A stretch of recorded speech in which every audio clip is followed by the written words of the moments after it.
Welcome to the second season of Operational Harmony, balancing business and mental well-being, where we achieve goals without sacrificing peace. Our host, Nikki, is the owner and founder of Nikki's Office, where she specializes in social media management, business audits, and business coaching. Her journey through mental health and entrepreneurship not only brings awareness, but also equips her with valuable coping skills. This unique experience offers a fresh perspective on approaching challenges and innovating in different ways. Let's introduce our guest. My name is Sheetal. I am a chiropractor based in New Zealand. I am really excited to be on this with Nikki because I see how you put business and mental health together to really help people. What was the word you used on your website? I was looking through it. I really like that. So I'm excited to be on here. The way I practice as a chiropractor myself is actually really understanding or integrating the idea of how our mental and emotional health actually wires us. And because of how that wires us, it begins to impact the way we shape our body. Like, for example, everyone knows, and for those who are hearing this and not watching the video, we all know that when we are feeling sad or someone talks about a victim, they'll talk about rolling your shoulders forward and feeling. That's just one basic example of how that shapes our body, and vice versa. When we're feeling confident, we've got our chest out, or even if you're pretending to be confident, we'll have our chest out, standing tall, and that makes you feel better. And that's just one example of how mental emotional health can impact the physical body. And when I started working more with people, I began to realize how people's stories, their past history, begin to do that. And so that actually made me more passionate about it. And so now I have my Instagram page as well, Shine with Sheetal, where I speak a lot about like mindset and mental health, and I have a few more little project babies, business babies coming out soon in the future just regarding this, because I've become quite passionate about that. Oh yeah, that's me. Yeah, and what I actually began to realize is that when it comes to some people's personalities or confidence levels and doing the things they want to do, it really gets impacted by, we all know like the way we were brought up might be impacting who we are, but it actually goes deeper than that. The things that we saw when we were kids, like it's the small things of how we saw our parents react to stress, or how they, not so much what they told us they do, but what they would do. And it's seeing the people around us, whether it was our teachers, and I don't know if you guys call it kindergarten there, we call it kindergarten when people go like preschool kind of time, what they would have done, how they would have taught us things, and what our parents, because we obviously looked up to our parents, how they would have reacted to us doing something that could be stressful, like crying in the supermarket or touching a hot surface. And seeing that, we would learn how to respond or how to react. So now when we are adults, our anxiety levels, our confidence in ourselves, our ability to feel safe in our body will begin to, as a complete reflection of what we saw as little kids, as like 4 or 5-year-old kids. And when it comes to like, okay, I've got this rent to pay, or this business, these little projects to do, how we deal with it comes from that. And yeah, so that's actually what I work with. So as a chiropractor, when I'm actually working with people, they'll come in for pain and they'll be like, and of course I'll do the typical chiropractic work with adjustments, which adjustments is what we call our chiropractic treatment. So we're doing the adjustments, but along with that, the more I get to know them, and depending on how open the person is to speaking, I begin to be like, what have you, not with these exact words, somewhere along these lines, depending on what the person shares with me.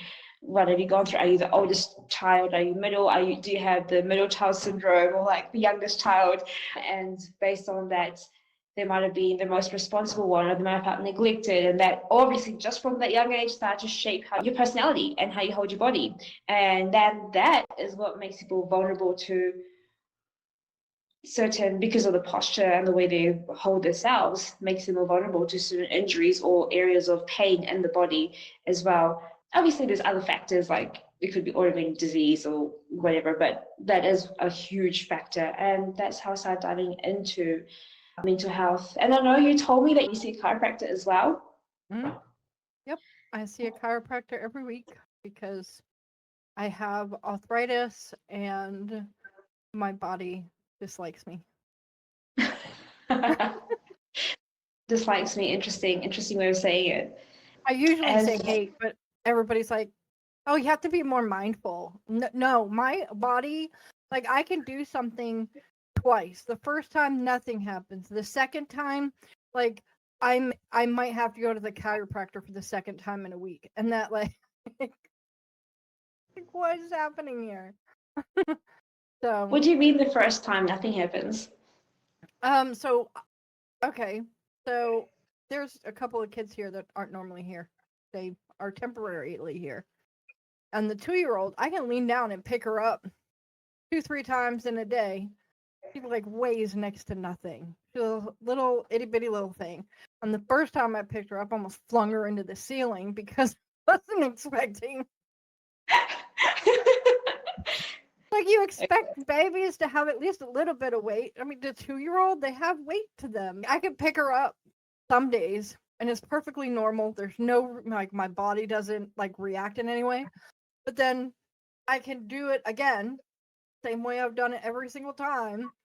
Maybe not even in the same day. Maybe it's the first time I do it in the next day. And all of a sudden I'm like, oh, okay, so I'm not going to be able to do anything for the rest of the week because now my shoulder is pinched somewhere and it hurts.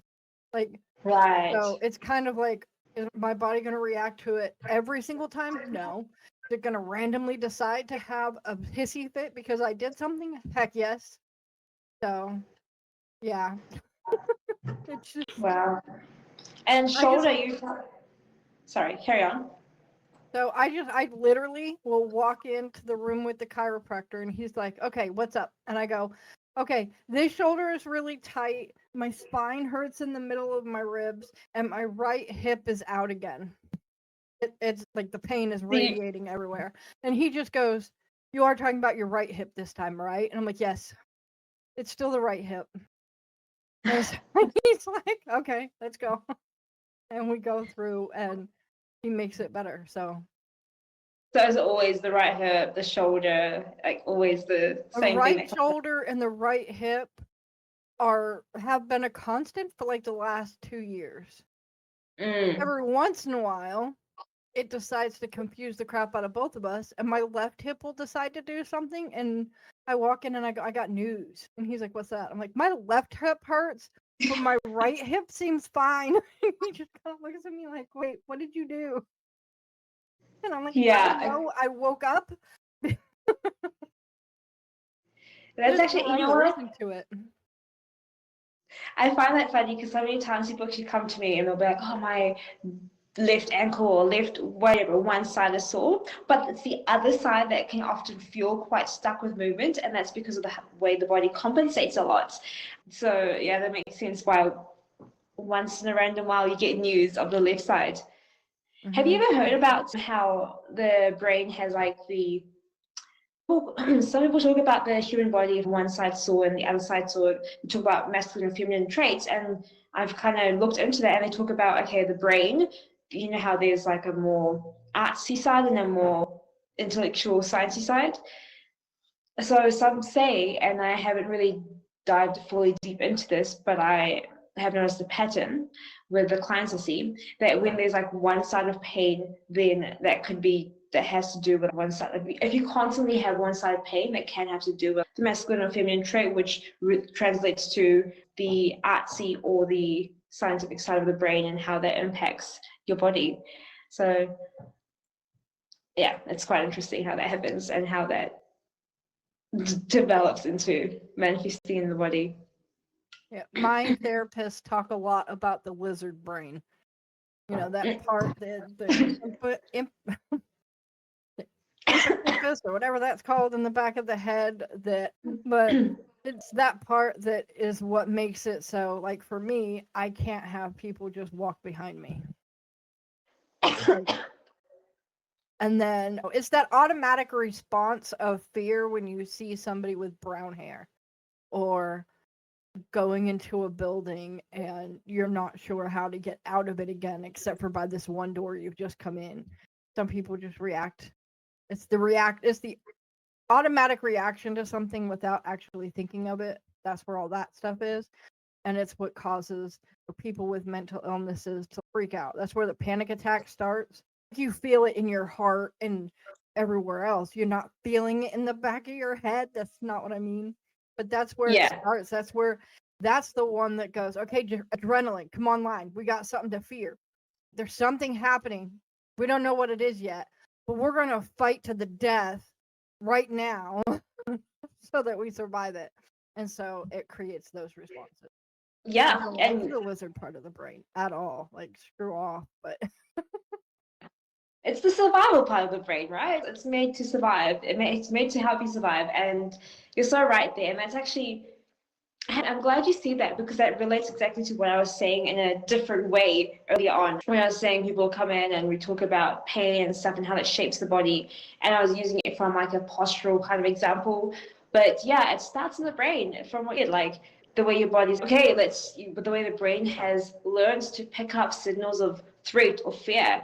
And I think part of it could be the more we were exposed to as a kid with feeling safe, without having the threats, like the more we're exposed to in a safe environment, the least we probably get freaked out and have even low-key panic attacks. I'm not talking like full-on panic attacks, but even we'll have less low-key crap moments. Yeah. And then that begins to change the state of the body, and then that creates people's symptoms of like anxiety, low self-esteem. I've worked with so many people actually, in fact, and now I don't know why you keep attracting these people, or maybe I've just begin to realize that is what's underlying all the stuff. And there's people who are like from the lizard brain or the amphibian brain, where your brain's constantly in a state of, oh, threat, there's a threat, is there something around the corner, is that car going to bump into me, is that person actually a killer? Like people like constantly have these thoughts. You're constantly sending signals down to your heart to start racing. Your pupils big because you're looking up. Yeah, and you're sweating because your body's So what does that mean? Your nervous system, the system that like the body system that actually controls the whole thing, it's in that alert state. And most humans are in that state. Being in that fight or flight state, fight, flight, fright, and freeze or fawn, they're not all bad. It's you need that if you're driving the car and all of a sudden a car pulls in front of you to like, push the brakes instantly, quickly. Or back in the old days, when you use the example, a saber-toothed tiger chasing you, obviously you need to be in that run. Go. But most people are in that state constantly, and that is what actually begins to create our bodies. I am unsafeness and I need to create safety, and I can either, because they're constantly in that repeated space, whether it's from childhood or whether it's now from like adult life, the body begins to be like, okay, I don't deserve to be safe, which means I want to constantly, it's either I don't deserve to, I'm not worthy of, or I just don't know what to trust and how to trust. And it's like deeper belief systems, right? It's not that you're constantly saying that subconscious belief system. What's happening on a neurological, biomechanical, and that kind of level, it's like your brain's constantly sending signals of be aware, be on alert, what's happening. And that begins to change all the things I spoke about, which means how in the world is your body going to be at peace, at ease? Obviously, with all these things happening, now you're releasing, like you said, the adrenaline, and the adrenal glands are going to be releasing the stress hormones, cortisol.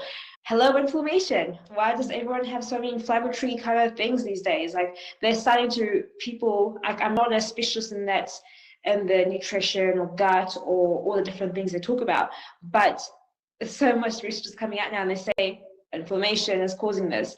And it's not necessarily just the food you're eating, it's the state of your brain and your body. Like your body's in alert all the time. So because of that, people's pain and all these things begin to happen. And I actually find it interesting how you just brought that up today, because just last night I was speaking to my dad and I was like, man, I find it interesting. I find it kind of challenging sometimes in practice to speak to people and tell them your pain. Yeah, you might have disc bulging, or yeah, you might have some degeneration happening or arthritis for some people, right? But while I've worked on their joints and everything, I've realized they've also told me a history of things that's happened, and maybe their parents had some similar pain that told me things. And I'm like, I find it challenging in the beginning to actually be like, hey, do you think maybe the pain might be also from other factors? Because pain is a neurological symptom. So you don't, yeah, joints can be tense, joints can be anything weird, but not everyone who've had a fracture or have had any kind of thing. I actually have a chart in front of me right now that talks about asymptomatic things like disc degeneration, disc height loss, disc bulge, disc protrusion, joint degeneration, all the different things and how they actually show up asymptomatic. And if you do an x-ray or a scan, you're like, oh, you have these things, but you don't have the pain because the pain actually comes from the brain. And the level of pain signals the nerve receptors feel is based on how stressed the body feels or how safe the body feels. If your body's in a threat zone or in a frightful zone constantly because of the heart rate and everything, the pain levels are going to be a lot higher versus someone who the body's like, hey, something's up, but you're feeling safe, you're feeling healthy, you're regulated constantly, and you're feeling good, then the body's like, okay, something's not right. There's a bit of alertness versus, ow, 12 out of 10 pain. That's the difference that we're beginning to realize.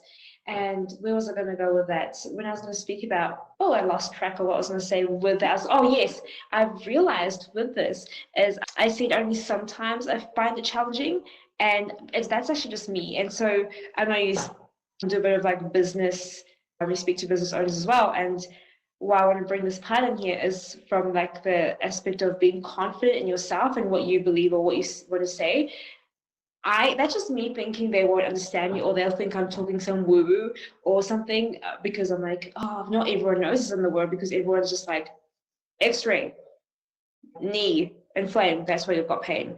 But then when I go to actually explain them using the language they might, like, I'm like, you know what, this is the truth because there's so much research out there about this. I'll use the terminology they might understand. And they're like, oh yeah, they're on board. So I just thought I'd add this on there when speaking about kind of mixing the idea of your own confidence with what you're saying and when you're delivering the things to whatever you're saying to a client, whether it's a package or it's just educating them or selling something, it's definitely a factor and just being confident what you're saying. But I wanted to ask you, have you noticed that for yourself when you're maybe more stressed, the pain levels are higher? Yeah. So it depends. I'm going to put it this way. So if I'm stressed because of work, my neck will go. My neck gets horribly bad when I'm stressed from work. And then the migraines start. It's a whole thing. But if I'm stressed because I'm remembering from having the nightmares and all that good stuff that comes from having PTSD and CPTSD, then the pain that's more down my spine type thing and includes my hip and stuff. So it's just different for the different ways that I'm doing it. Because when I am stressed from work, I'm doing this a lot because I'm going from one screen to the other and it goes off. And it's fine. I get adjusted and I'm back to normal and I can keep going. But when I'm stressed about history, then I'm clenching down my body because that's when I'm more jumpy. It's when I'm not completely in control of my thoughts because, the movies start playing and I don't particularly like them. Mm-hmm. So, that kind of stuff where I'm more stiff all the time, that carries right down my spine and my hips tend to wobble. Wow, yeah. You have great awareness of your body. I love that. It's kind of been forced on me, but yeah. I kind of didn't have a choice. What do you do to choose? I'm just going to ask you, like, what do you do to choose? Do you have a strategy that you use for changing your story or your movie that you're playing? So, the big thing for me is I have trouble falling asleep. I take sleeping pills, but it still takes. I'm on some strong ones. Okay, like we're not talking about wimpy. We're talking about good ones, horse tranquilizers almost. But it still takes time for them to take effect. Really wish I could find one that like did it and then kept me asleep because those are my two problems. I cannot fall asleep and I cannot stay asleep. It's a whole big thing for me. But when I am laying down and I'm trying to go to sleep, that's when, I'm not doing something, right? Because I can't be like on the computer if I'm trying to sleep. I can't be reading actively if I'm trying to sleep. That's not how it works. You have to lay there. And so for me, the only thing that time is when I'm the most vulnerable, because I have to keep my mind busy in order to not go into the black hole that is back there somewhere. And so for me, like when I lay down to go to sleep, I have an exercise that I do. And it kind of sounds stupid and woo-woo, but it's not. It works, and it distracts me enough that I can fall asleep and be fine. But like I play through my mind. So let's say tomorrow you woke up and you had way more money than you ever planned to have in your life. Like this was not part of the plan. You didn't like win the lottery, but you just come into a big, huge amount of money randomly. What are your first steps? What do you have to do? And then like I walk myself through all of, like, I'm never gonna get, not saying never, but like probably not gonna be in the cards for me, right? Like I'm not just magically gonna have a cream puff worth of money in my hands, right? But by doing that, you have to concentrate. Like, what is the first step? Well, the first step is you have to get lawyers and accountants and investment people, because I'm not keeping all of that in my, in a tin can under my bed, just like a work, right? So you start going through the smart ways of what you're going to do. I'm going to have a house. I'm going to have a maid because I'm not cleaning that house, right? Those kind of things to try to walk through it. And before I'm even 5 or 6 steps in, I'm usually asleep. Because I've got my mind to shut up enough that it's only concentrating on those things, and then the medicine comes in and goes, go away. Go sleep now. Yeah, that's amazing. And no, that's not woo. What's happening there is, and I'm probably pretty sure you understand that, is, I think Tony Robbins speaks a lot about this, like what you focus on is your life is a, what do you call it? Life is a something. Basically, life is what you focus on. And so that's exactly what you're doing there, because rather than your default right now is thinking about, like we spoke about wiring, and your default right now is the black hole, everything that's happened, the PTSD, and it's just it's a very conscious action to think of something that's a lot more pleasant. And your body, obviously, like if everyone listening right now just thinks of one thing that stresses them out, just tap into how your chest feels and how your shoulders maybe feel a bit tighter, maybe your stomach, like anything that feels stressing you out, whether it's your kids, if you think about like something happening to kids, or your partner, or your loved ones, or your list of things to do, or your things to pay off, whatever. And now, how can you feel relaxed in that state? Like thinking of that, your body's not going to be relaxing at all. So from there, going on to thinking about something that makes you so happy. And for example, like Nikki does, she thinks about getting lots of, like, what if you woke up next morning with so much money, like you just didn't expect it and you got so much money.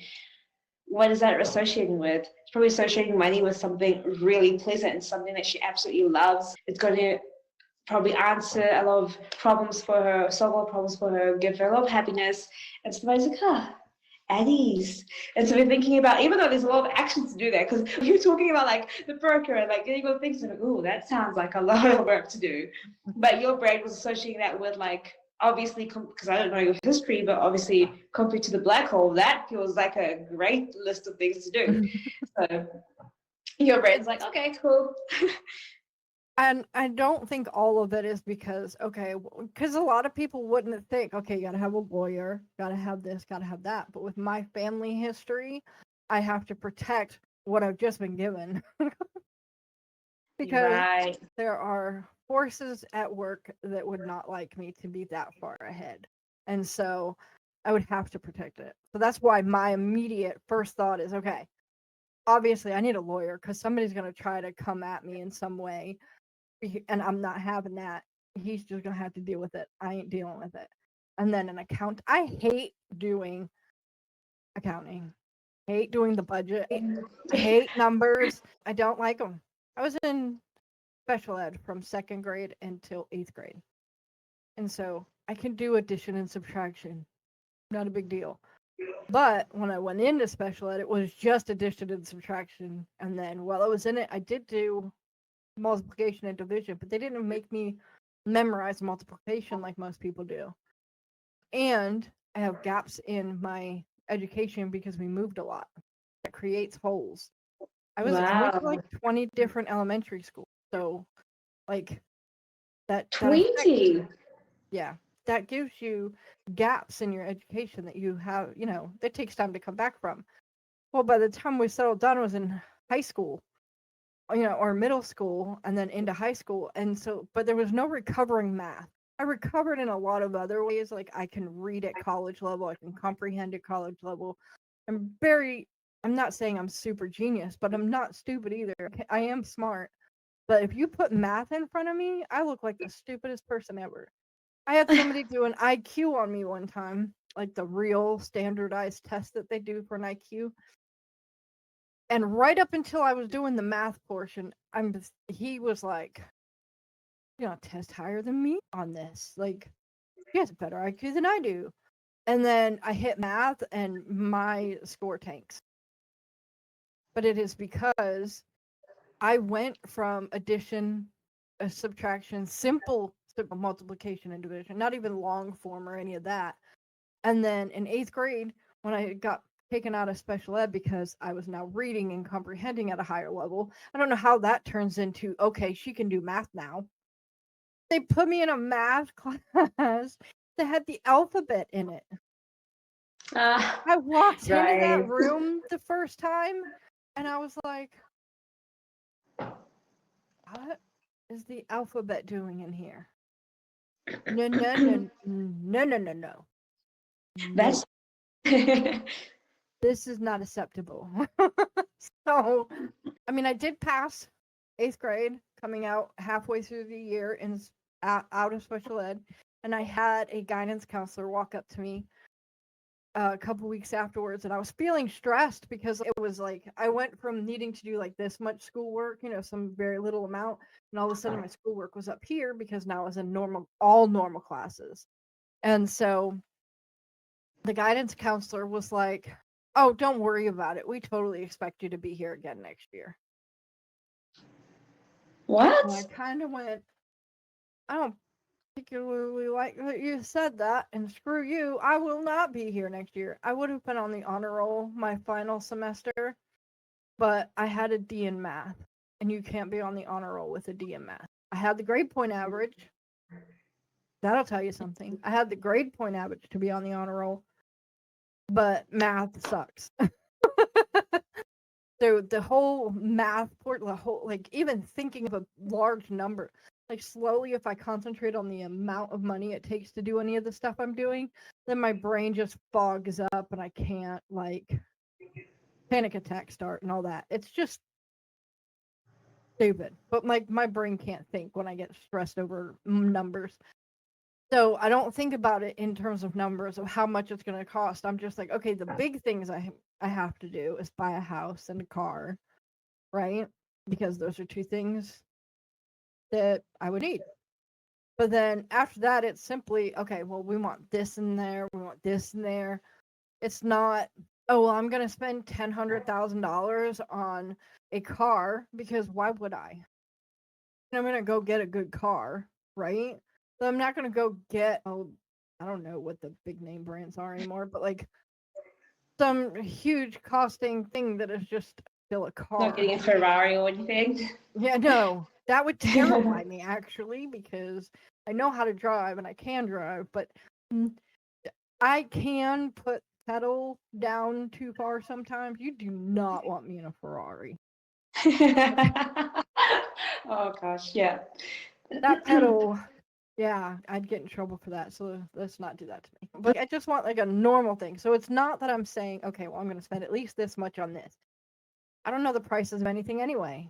Why would I? I've not gone shopping for a brand new car ever before. So why would I know the price of that? So it's just, this is what I want. This is the color I want it in. Because like I know somebody in Maryland where I used to live who went to a dealership after she got in an accident to get a new car. And the only one they would approve for her is this baby puke green. And I was just like, I'm so sorry that you're stuck with an ugly car. Baby puke. My car will be a color I actually like, because no. And Fair then, yeah. So just kind of that type stuff so that I can fully start to distract the rest of my brain into thinking only about that topic. Like, you don't even have to do it about getting a whole bunch of money and then thinking out every single step.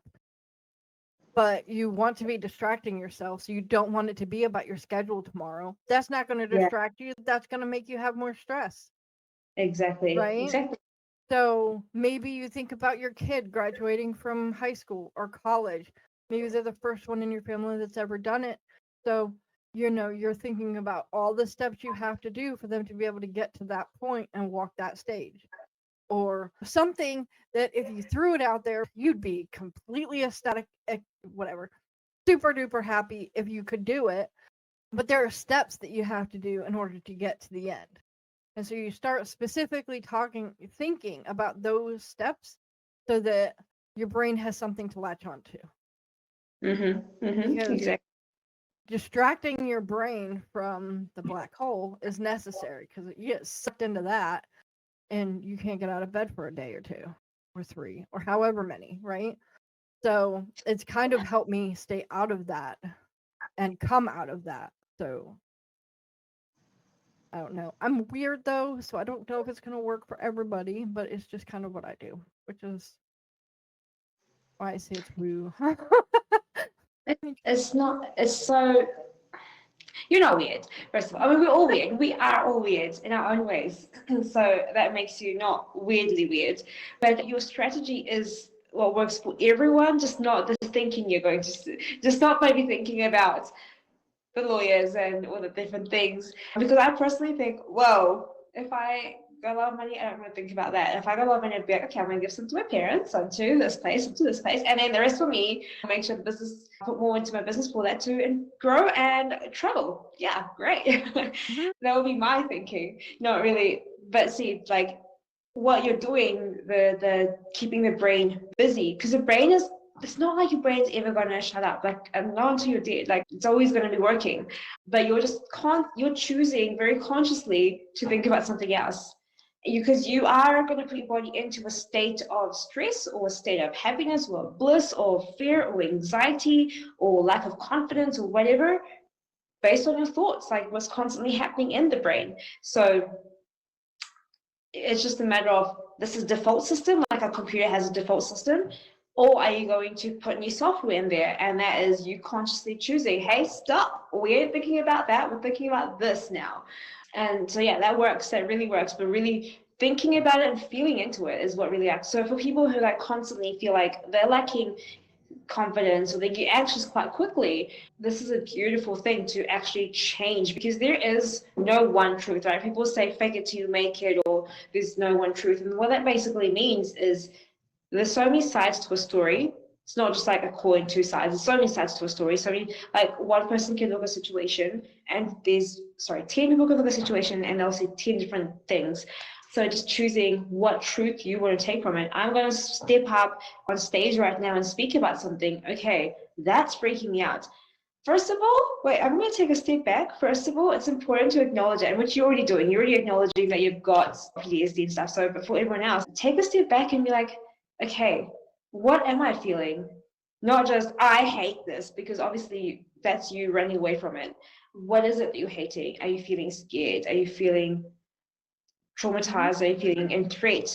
And what could you don't have to do a whole therapy session on yourself, but just the whole point of acknowledging it is so that you can become friends with it. Because like we spoke about right in the beginning of this whole talk, is the lizard brain, and that brain is made there to keep you, and it's made there to protect you. It's there so you're not going to be jumping into fire without the right gear, like you are protected.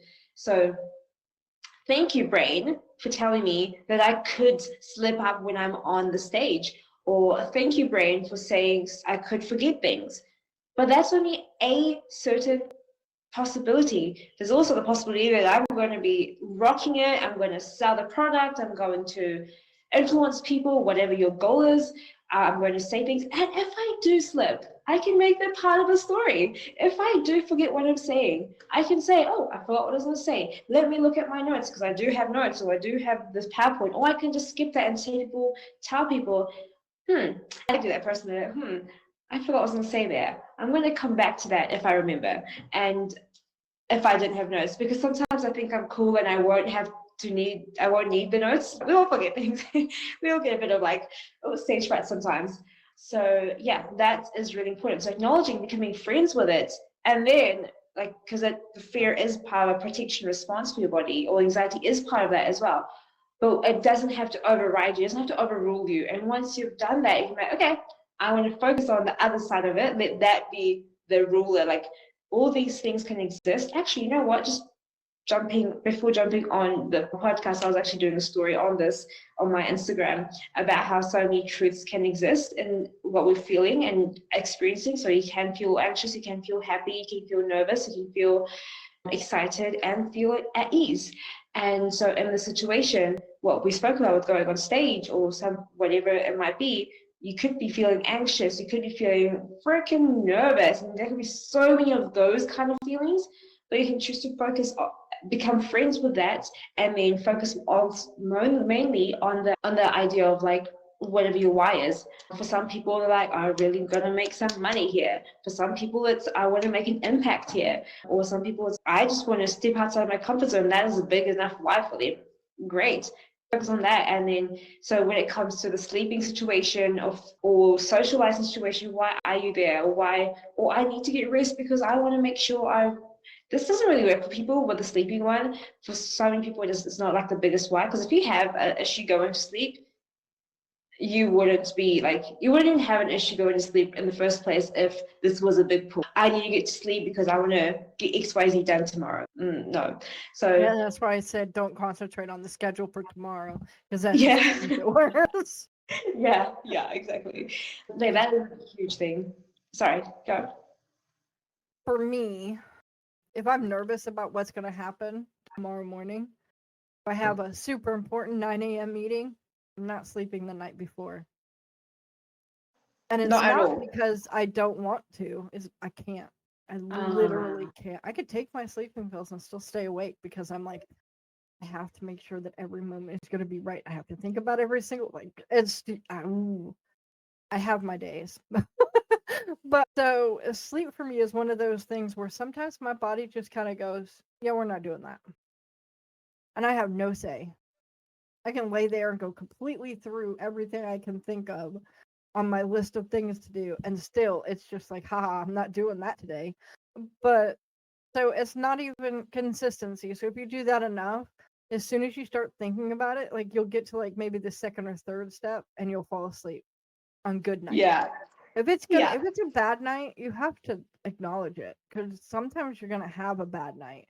Even if you're doing wonderful, even if you don't feel like there's any stress there for you to be worried about, sometimes your brain is just like happily in that dark void and there was nothing you did to put it there.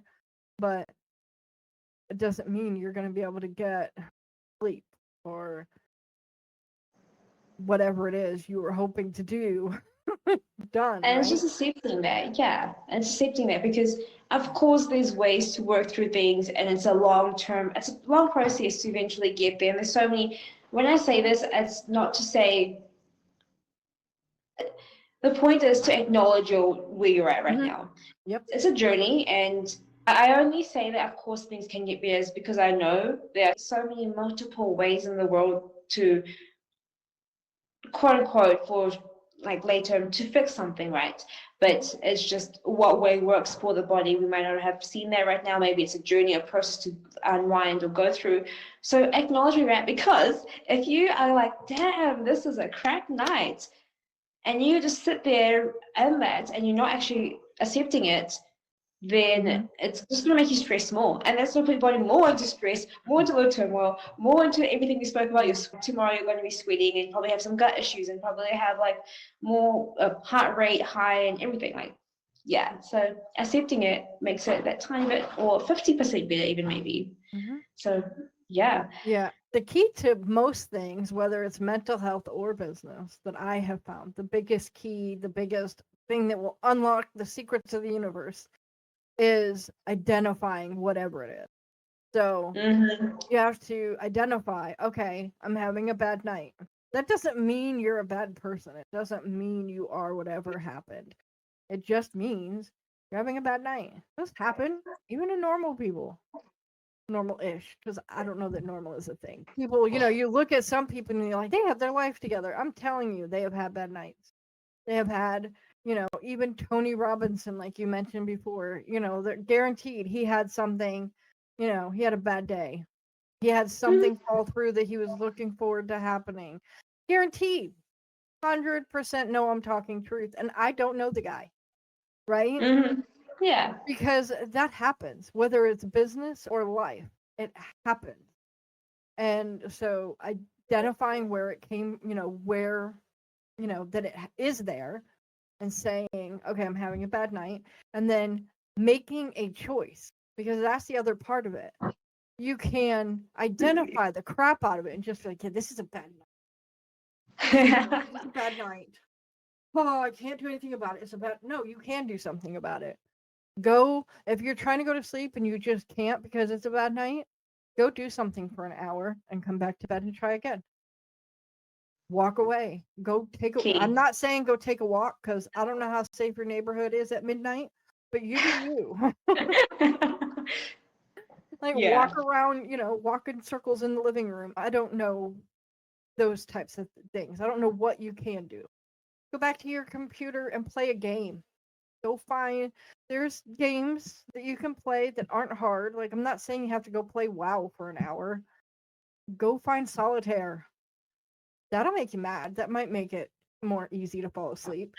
I know I'm pissed off. I get mad enough. I'll be like, okay, well, I can't do this anymore. And I go pick something else. I go read. That's a little dangerous. Just as a caveat. It's very dangerous to say, oh, I'm going to go read.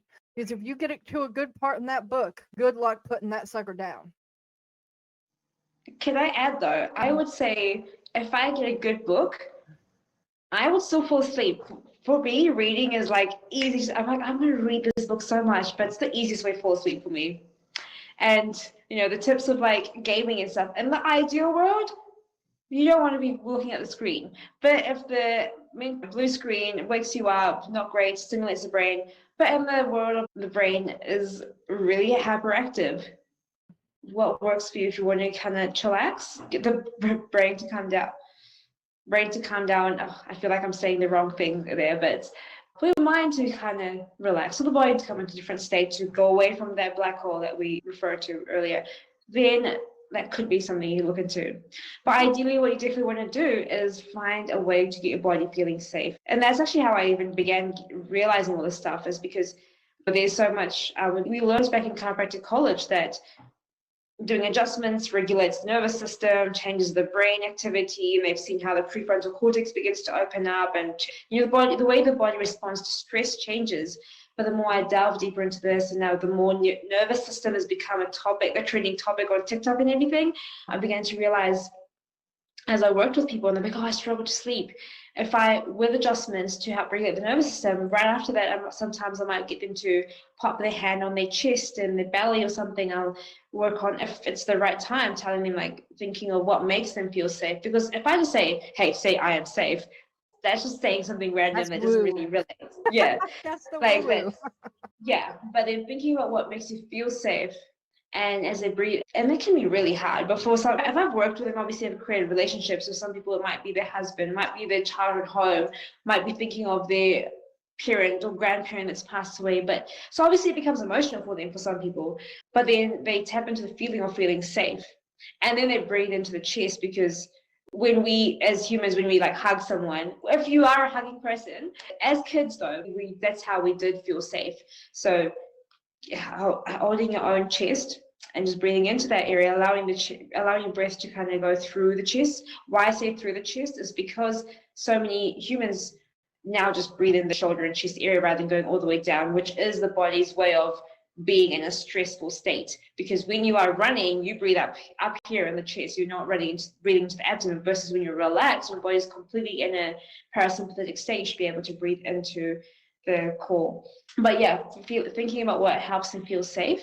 And then if they want to, I let them choose what they want to say as like a remembrance, because we need to anchor, like when we go to certain places, anchors help us remember, tap into certain feeling and emotion. So if they want to use a certain statement, then at that time, I feel safe. Then if they want to say that, because that's like an anchor, so that they can use that when they are going to sleep, that works. But it takes a bit of work, and you need to get the body in a regulated space to then find that safe memory, then tell your body, okay, we are safe, and this is what it feels like to feel safe. And that's why the brain can make, okay, I can sleep, rather than think about all the things that needs to get done, all the things from the past, because that is associating it with unsafety.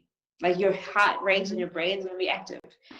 So yeah, safety is huge in the body and brain. Oh yeah.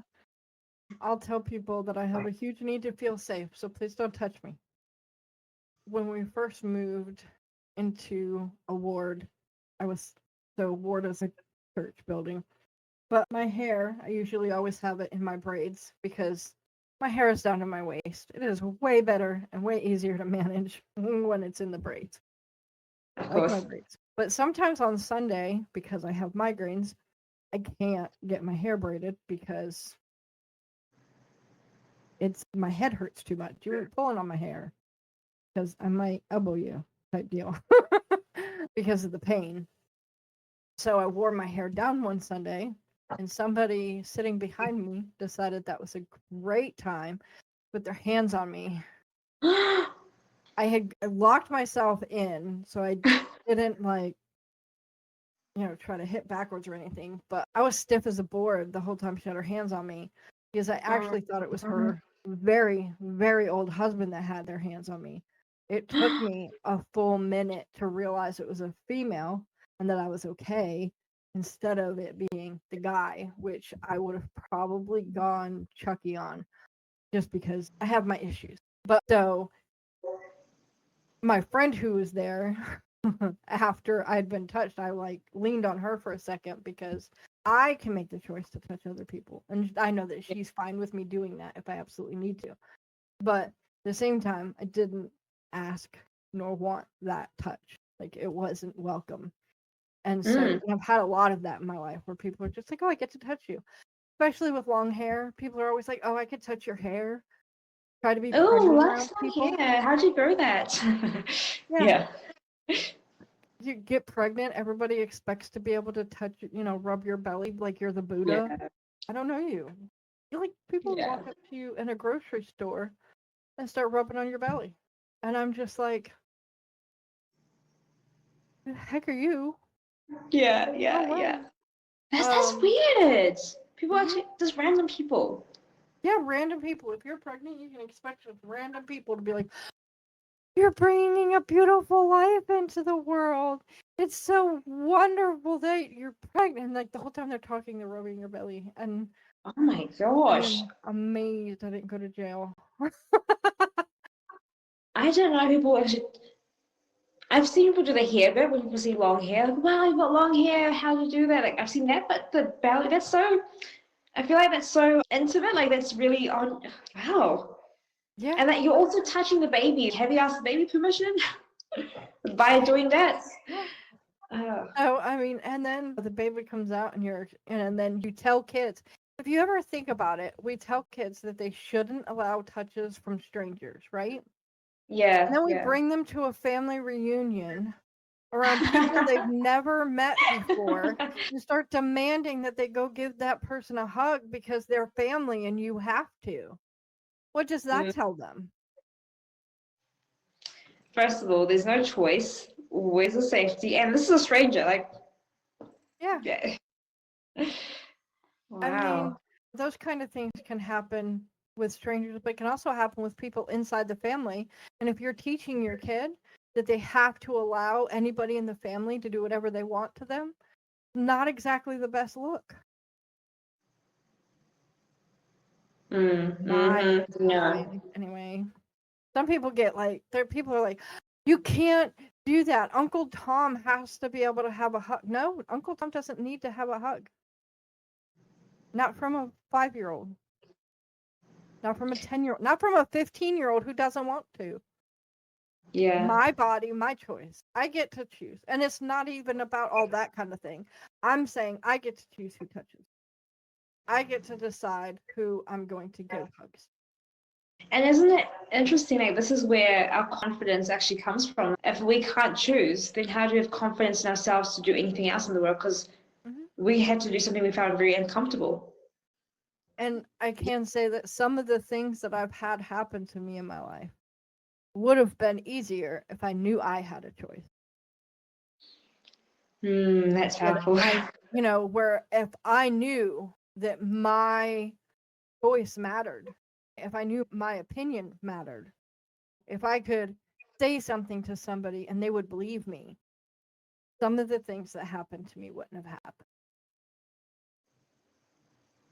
It's because I was constantly not given a choice when I was growing up. No, that's Lala. You have to go give her a hug. And then they pinch your cheeks off. And it's funny because grandma's not going to do anything probably to you, right? They're going to pinch your cheeks and you get a hug, whatever. At the same time, there are abusers in families. I would love to be able to say not mine, but I can't. Yeah. Like, we all want it to not be our family. And then you find out way later that, oh, I didn't protect my kid when this person came to town, even though my kid detested it when they came to town. And now I find out why my kid detested it. And now I'm guilty and all this other stuff happens. And it could have just been avoided if you listened to your kid. Yeah. Most kids. There are some kids who are like, oh, well, no, we're in a thing. I'm spoiled and now I can get my parents to do whatever I want. There's those. But most kids, if you say grandma and grandpa are coming, and they're usually ecstatic. Or they mumble about it being boring because all they're going to want to do is play with mommy and daddy and play cards, right? But they're not really opposed to it, right? Yeah, they're not saying no. But if your child automatically starts crying and is very upset, or even if they don't cry, because some kids won't, but you can tell that they're upset. They start acting out because aunt and uncle, whoever, are coming over. Then maybe you should listen to that and try to figure out what's happening. Not maybe, definitely. That was a very sarcastic maybe. Okay. No, I know. So, I mean, it's just, and people don't do that. They're always like, no, but they're family. My kid has to give them a hug. I had one of my sisters, when I moved back to Maryland at one point, tried to tell her teenage daughter that she had to give me a hug and that she had to say she loved me. And I'm going, I don't want a hug. Please don't touch me. And second, I haven't been a part of this girl's life. What do you mean she has to hug me? What do you mean she has to? She doesn't even know me. Why would you think that? And so then it's, oh, but I'm your sister. I can give you a hug anytime I want to. And then she'd pin my arms. It's probably the worst part of hugging me. Like, if you pin my arms, I'm automatically pissed at you. That's definitely sending your body into, like, state. Listen to your own body. Like, I didn't, like, one day wake up and go, oh, my shoulder's tight. Maybe that's because I was hunching over. And when I was, because I do tend to hunch because I lean down on my desk.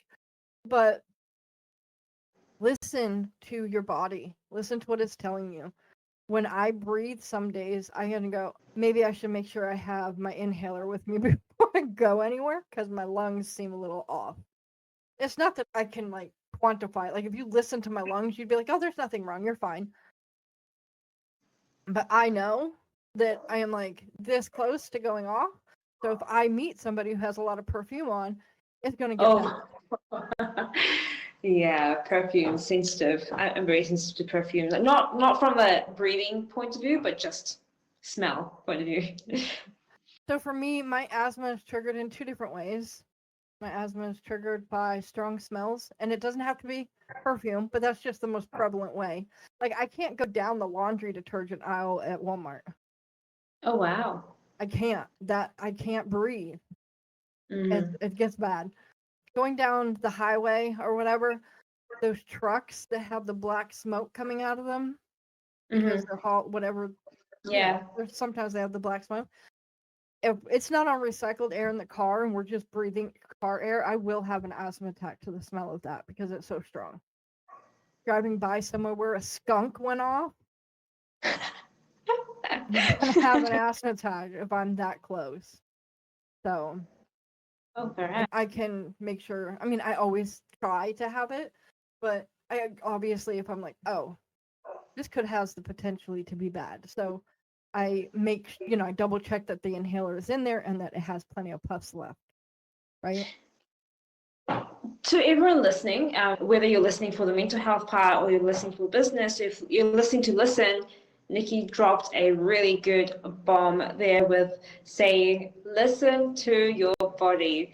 It's literally one of the biggest, and the more you practice listening to your body, the bigger or the better you become. It's not just about whoever might have asthma, your breathing, or it's not just about how you feel around someone, whether you want to let them into a space. But the more you do it, the more you begin to, it actually helps you with, I think my body thrives off sleeping at this time, not eating these foods, doing my work. I'm more productive at this hour. Like, listen to your body, what your body is actually more productive in. The more you listen in, the more you practice, the better you become. And the better you become to recognize even when your brain's just trying to be lazy because you actually want something else, and when it's your body speaking like, hey, this is a most productive time. So the more you practice, the more you begin to recognize those different things as well. So listen to your body. I love that. Mm-hmm.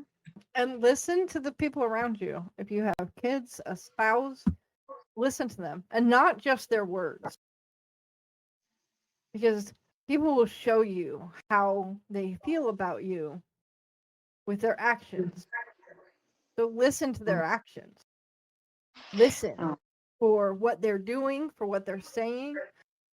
Maybe Uncle Joe Bob isn't the best one to have around kids, because even you, with some of his comments, sometimes wonder what he means, right? Like, you're uncomfortable around Uncle Joe Bob. Why are you making your kid go near him? And then listen to your spouse, because obviously if you're in a relationship and married to that person, you've chosen to spend your life with them. Why are you going to make everybody miserable by not paying attention to each other? Not knowing, oh, he's really stressed out, I should probably let him play the game for a while instead of fighting him every step of the way. And making him more stressed. Yeah.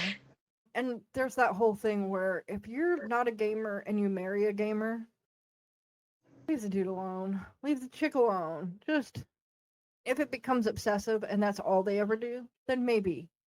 But there doesn't need to be an argument over playing a game, because yes, some games require time. Not saying they should have all their time in it, but sometimes, sure. I doubt any gamer is ignoring you if you married them, because, Chica, do you know how many gamers actually get married? Especially to a non-gamer?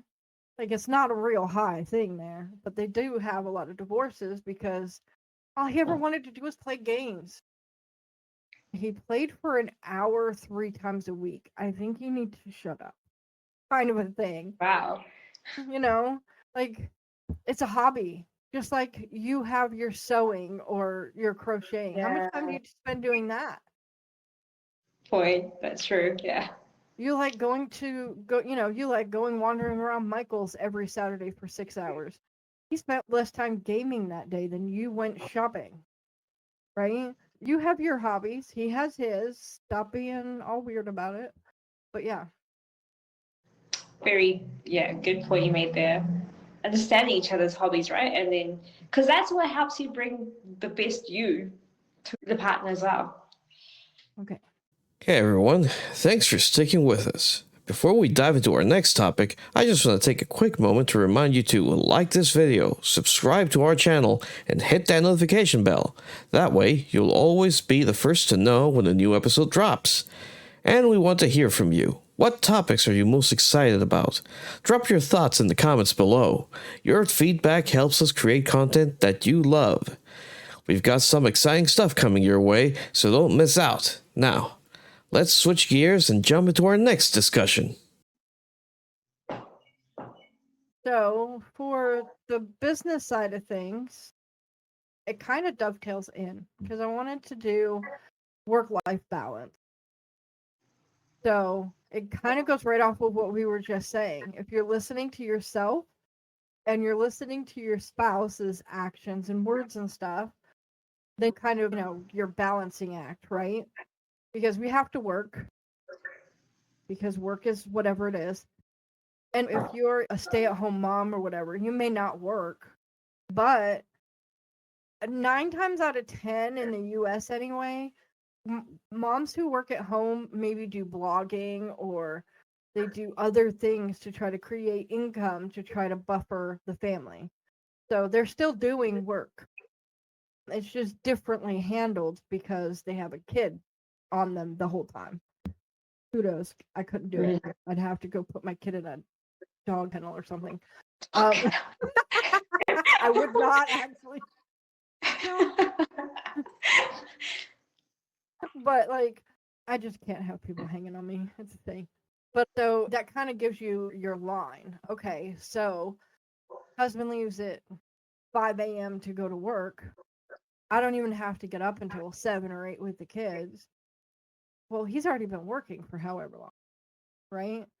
So there's that. Yes, parents deserve breaks too. So if you are a stay-at-home mom, you should totally have some time, either Saturday or Sunday, to go do something you want to do, so that the kids stay home with dad or whoever the other partner is. There it is.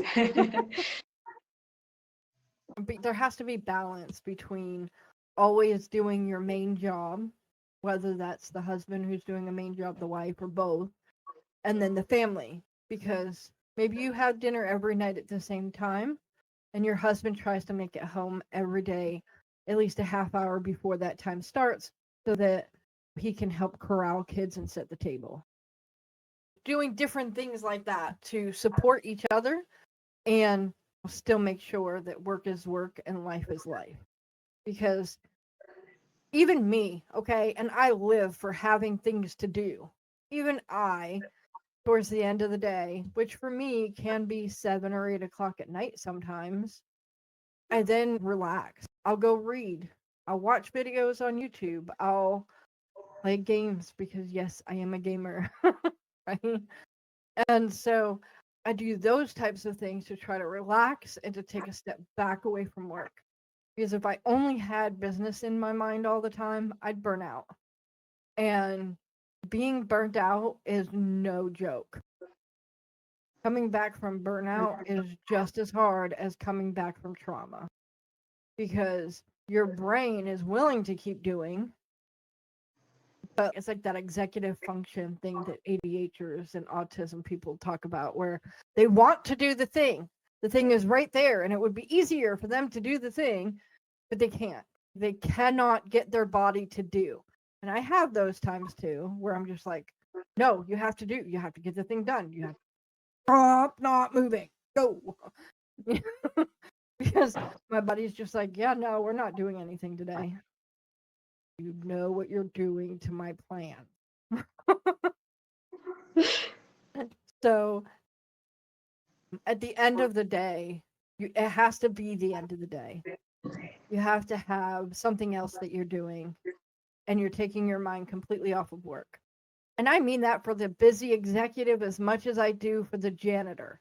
And I don't mean that janitors are less important than that. I'm just saying, wherever in the company hierarchy you are, it doesn't matter. If you go home and pull out work and just do work, you have no friends, you have no hobbies, you have nothing, you're going to burn out. You will. I'm guaranteeing it. You're going to. And then what are you going to do? Because you're not going to be able to work 100 hours a week forever. Your body can't do it. but you need those breaks. Even if you do have homework you had to bring home from work, what you then need to do is you come home without everything laid out in front of you. Go get something to eat. Go do something else for a short period of time, right? Distract yourself for a little bit. And then what happens is when you come back to work, you're putting fresh eyes on it because you've refreshed your brain. Your brain is more, okay, now we can do some more work, right? And then you get back into it and you'll see it a little bit differently. Make sure you get rest. Make sure you do the things. So this is a quote. I'm not really a preacher or anything, but through small and simple things, all things are possible.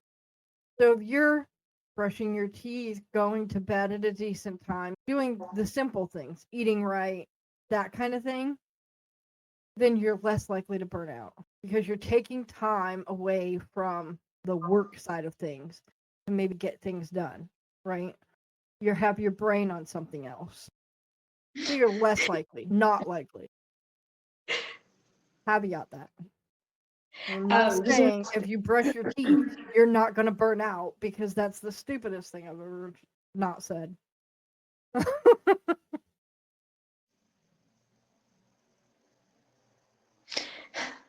I just want to add on there. Some people think their brain is wired to just keep working, and like, I don't feel tired. I don't feel like I need to rest. But then they'll be chugging on coffee, energy drinks, or they might not be doing that with brains like in a hyperactive state. So then brushing your teeth and having a shower would also mean they're constantly thinking about that. So make sure when you are taking your time away, to make sure you're actually going to be more productive. Like, you're literally going to be more productive by doing this, by doing something you love, having a hobby, even if that's sitting down watching nothing, or gaming, or cooking, whatever it is.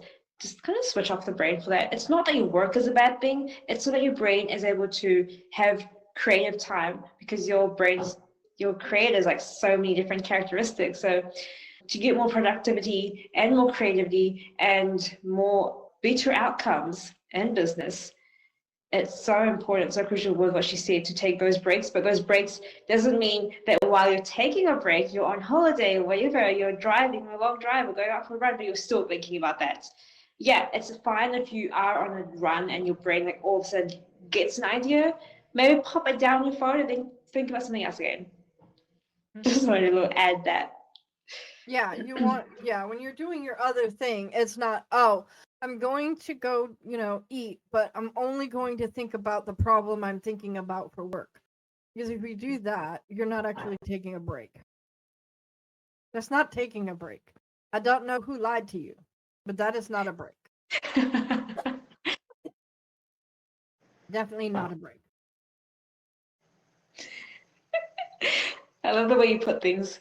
Who lied to you? And it doesn't have to be the same time every day that you leave work. It doesn't have to be the same time. Like, you don't want to be too strict with your schedule either. Right? If I don't leave at 8:02, then I'm a bad person and I'll never be successful in my entire... What the heck? No. First of all, you should probably be leaving closer to 5 or 6 if you're working an office job, because why are you leaving at 8 o'clock at night? But even if you are leaving at 8, you want to actually leave work. Work, for most people, should not follow you home. I mean, if you're working an office job, seriously, you don't get paid enough to take work home with you. Guaranteed. Right? So, or if you're working from home for a corporate job, get your work done during the hours that they have specified that they need to be done, and then don't go back to it later. No. Why be bored? Go do something interesting. Go learn how to crochet or knit or fold origami or put a puzzle together. Pick something.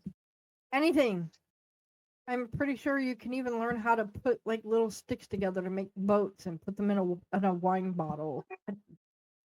There's all sorts of things you can do, but it has to be completely separate from work so that your brain can think about, oh, if we put this little twig here, that'll look really, really good and it'll look like the mast of the ship, right? So there's plenty of things to do that can distract you. And if you have a family, coming home and going into an office away from your family to do more work, you're cheating your family. You're cheating them right out of time with you because you've decided that work is more important. Work is important because that's how you make your money, but it's not more important than your family. Never can be. Never should be. So when you come home, be a mom, be a dad, spend time with the kids, help them do their bath. Or maybe, I don't know how old they are. Like, obviously, if they need help with the bath, help them. Get a good nighttime routine going for them that forces you to not think about work. Because you got to read them a story, or, that you have to do something with them. You're creating memories for your kids. It's not about, oh, I have to be off from work right now. Yes, it's fine, whatever. It's more, I'm creating memories with my kids, so my kids will remember this for the rest of their lives. That my dad came home from work and he was there for me. Or my mom came home from work and she didn't get mad at me when I said that I lost a tooth. I just lost a tooth. And I had this special routine I did so that the tooth fairy could give me money. You do whatever it is you do. You put your life together in a way that makes sense for you. But while you're doing your job, just know it's a job. Even for me as a business, I'm not a homeowner. As a business owner, like, it's a job. It is something that makes me money. It is not my entire world. Okay. It's just a part of your life. It's not your whole life. Yeah. And I mean, no, I'm not a super passionate lawyer or whatever. Like, I'm not trying to defend people from legal problems. But what I do is still important for the businesses that I do that for. You do what is important for you to help your patients. Yeah, I call them practice members. Some people call them clients, some people call them patients, but yeah. I don't know these words. Okay. For your practice clients, your people, like, it's still a job. You are doing a job. No matter how much it's from your heart and this is the only thing I ever wanted to do. Guess what? If it's making you money, it's a job. You can call it a career, but it's still a job. You have just as much importance to some people as the cashier does at the grocery store. You're not better than anybody else. You just have a job that pays you more than some other people, right? There are other people that make more money than you, unless you're Steve Jobs, apparently. Not Steve Jobs. What's the other dude's name? Amazon. What is his name again? Completely gone through my mind. Yeah, that's a good one. One of the names is, but this is not the name, but Elon, what? That's another name. Elon Musk. No, he's Tesla. But yeah, that's another name though. Making lots of money. And your money is your money. You have to pay your taxes and that kind of thing and probably donate something. But your money is your money. So stop telling them they can't have their money. Like, yes, it's an obscene amount of money, but it's their money. They earned it. They did the thing. They created whatever, and now they get the money for that. Does nepotism come in on some of those? Probably. Not my problem. Not your problem. Just do your job. Do whatever it is your job. Stop thinking about nepotism. Nobody cares. Just keep doing your job and going home to your family or just going home and doing a hobby. Do something. Because if all you do is go to work, come home, go to sleep, get up, go to work, come home, get sleep. That's not to be rude, but that's very boring. It's very boring. That's not a life. And you can't sustain that. You shouldn't sustain that. Even if you're like, but I've been doing it for however long. It's fine. No, because you're probably lonely. Even if you have friends at work, they're not real friends, right? Nobody's a real friend at work. So have that balance. Create it. And things will go differently for you. You'd be surprised how different things can go, and in your work as well, not just in your health, in your life, in your happiness levels, but in your work as well. Things begin to change because you're actually life's a bit more wholesome, even though you feel right now. And this is so crucial for those people who think they don't need that experiment. Just remember, you are not your work. Your work is just a part of you. Your parents are a part of your life as well. Your kids, if you have kids, your partner, if you have a partner, your friends are a part of you. Your hobbies are a part of you. So when you do things that actually give you different emotions as well, because you're a human, you're a robot, you have different emotions, we experience all of that, then your body actually isn't in a state of stuckness. Because imagine this, if you do work in an office and then go home, sit down, same kind of state, how are things flowing in your body? You're just stuck. You're pretty much being a robot. We already have those things created. You're created to be human. So go and explore all the different ways of your life or parts of your life so that you can actually be more productive and more creative in your own workspace as well. If you are someone who's like, work really excites them, really motivates them, then if you want to be more productive at work, go engage with other things as well. And of course, like you said, I love how you said creating a life for your kids. And I just want to add there, if you still have your parents, you're a big part of their life. So maybe connecting with them at times, if they're far, giving them a video call, FaceTime or something, and just connecting with them through that as well at times. That's having maybe like a weekly schedule for that, or daily, whatever works for you. Ouch. But yeah. Yeah. Your face for a split second was like, oh, that hurt. Okay, Yeah, yeah, no, it's great. I hit my elbow. Your face like registered it and then wiped clean and was like, nope, never mind. I'm not thinking about that. We're in performance mode right now. Good face. Smile. Yeah. I actually do that a lot. This is the room where I have my consultations when people come for the first time. So I'll be talking and I'll explain things with my hand, as I'm doing right now, using my hands a lot, explaining. And he'll be like, yeah, like you hit yourself. And I'll hit my hand, like, and actually I'm like, oh, ow. And the person, they'll have like no emotion. I'm like, calm yourself down. I'm like, yeah, and I'll try carry on, but I'm like in a lot of pain in that moment. Yeah. This time it wasn't. This time we missed the funny voice. We were lucky.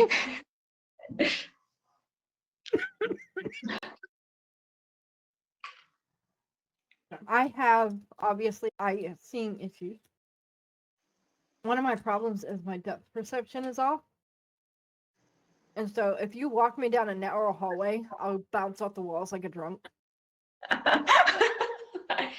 wow. My body just doesn't know where to be. And I can't like tighten down and just walk because like my eyes are like, no. So yeah, it gets interesting. I have like where I go to do my meds for my mental health, very narrow hallway. And so the person will be behind me and I'm tingling off. And every single time I go, I'm like, I'm not drunk. I do not drink. This is just my eyesight. I have depth perception issues. Oh, gosh, yeah, wow. But I'm forever hitting my shoulder on doors or my hands on doors, corners, walls because of... Makes sense. So, makes sense when you always get short shoulders. Yep. So, I mean, my chiropractor does the wrist thing, and I always want to hit him because it hurts, but then it feels a lot better, and I'm just like, okay, it's fine. You know what would be a good test? Because it would be to, like, go into those halls where you're bumping off the walls, and then after an adjustment, once your body's processed the adjustment, just seeing if that changes, because sometimes that's actually a test we do here. We'll get people to close their eyes and march on the spot, and then after, like, over time, a couple of weeks later, we do the test again, and that become, so the first time they might walk a meter, walk into the wall, and stuff. And then after 6 weeks, 12 weeks, they pretty much stay on the same spot or just rotate. But yeah, like things begin to change. And so that would be a cool test to just try out personally for you yourself. So my bio dad was in the military. My stepdad was in the military. So I went to military doctors. And when I was just learning how to walk, I would high step and then fall. Because like for me, my vision, the floor is not where it's supposed to be. Oh, wow. So I was trying to step on the floor and then I'd fall and hit my head because I had a big head. So they could not figure out what was wrong with me. They did spinal taps. They did all sorts of testing, right? They did at least 2 spinal taps. So I've had at least 3 in my entire life. Don't recommend them at all. But I done all this testing and they kept telling my mom, we don't know what's wrong with her. We don't know what's wrong with her. It's weird. We know something's wrong. We don't know what it is. In the US anyway, when you first start school, you have to get an eye test done and a hearing test done. Guess what? That's when they found out, yeah, she can't see. And then I learned that I have astigmatism, and that kind of is where the depth perception issues start from. Took you a few years. It took me a few years, but wow. Yeah. But hey, on a very silly note, you can use that to scare people off. Just walking into walls, if you feel like you're in threat and someone might be scary, you can just look like you're some scary drunk person yourself.